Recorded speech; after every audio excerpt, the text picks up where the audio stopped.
Right, good afternoon, everybody. It's nice to see such a full room. Wonderful, especially after lunch. The lights are pretty bright, so there's no falling asleep. On us. Please. Or certainly on us. No falling asleep up here.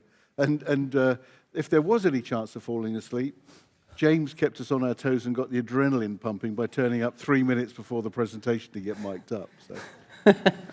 So a quick introduction to the panelists. To my left, I think. Yes, left. Yes. We have Susie Garcia Schauerman from Mondelez, and I'm not going to do a job title, it gets longer every time we do it. Pavlos from Mars, James Khan from Reckitt, and Hannes from Merieux. I think that's fine. So what we're going to talk about today, last year we did this, and we talked about Nicolas' dream, if you like. You know, this is something that has come to reality. What we're actually going to talk about this year now is how it's actually working and what it's delivering for the customers that are actually using it. So this is moving from a nice sort of idea and a dream into reality.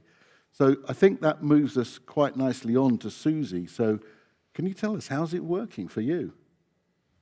I can. Oh, good. Thank goodness for that. But before I do this, there's maybe one element I just want to re-emphasize. And I think I just want to remind us, food safety is a non-compete area. And what this means is actually it's a fantastic opportunity for us across the industries to collaborate in the interest of public health. And it's actually very exciting, right? Because we're a little bit like the pioneers here who decided actually to go into the collaboration space and to find a way how we can share confidentially in a safe way food safety data, to drive continuous improvement and for the greater, benefit on raising the bar on food safety. So that's a clear commitment we have to explore how far it can take us and make a difference compared to how we do maybe in our little silos, our own work in trying to identify how we can raise the bar. I think when it comes in terms of what we're looking for and what we're exploring and getting to, it's the aim of proactively to identify potential issues across the network and to be able to address it accordingly in a proactive manner before the issue hits you very hard, of course.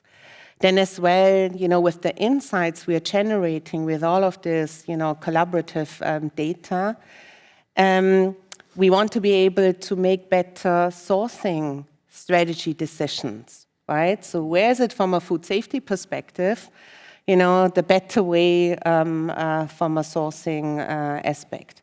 And then maybe a third one I could mention is about benchmarking, right? It gives us the opportunity to benchmark actually how are we doing with our contaminant program, with our testing plan?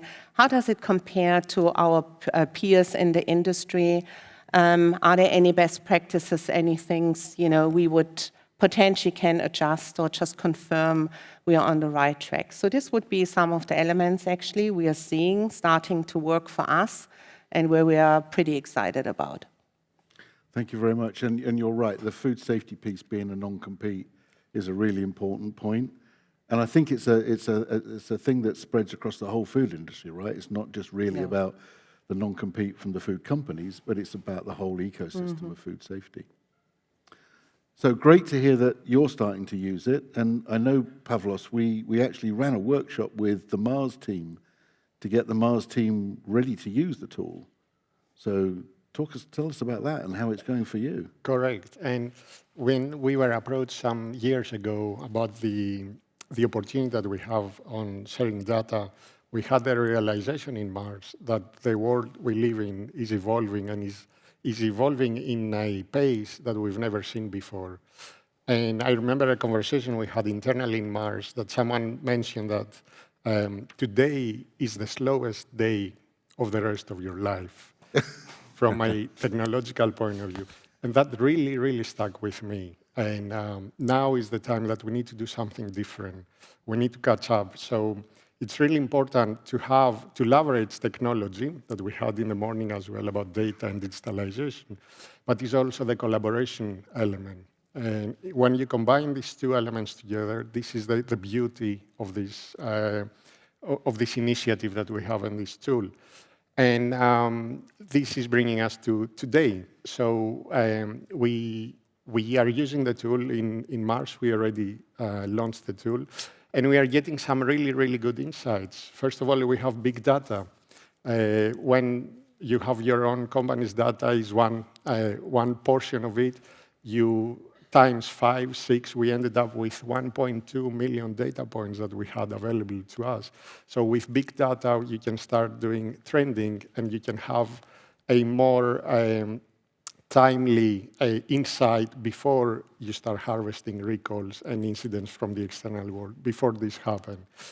We can benchmark against our peers. So what am I testing? How am I testing? In what frequencies? How the rest are doing? And we can have these insights as well that we never had access before.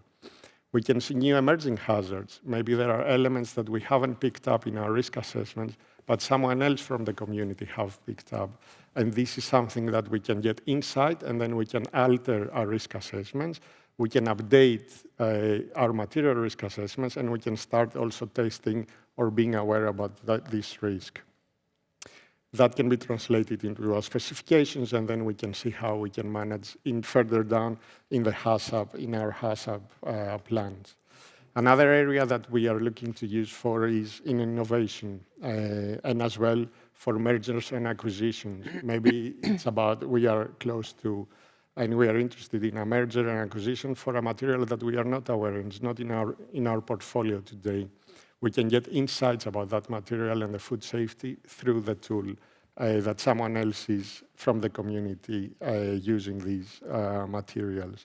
And then, of course, this all database is going to give us enough information and enough data to move to that predictive and prescriptive food safety and quality that we're looking for the future. So these are just some elements of the tool and the uses that we've seen and we are starting to test as we speak.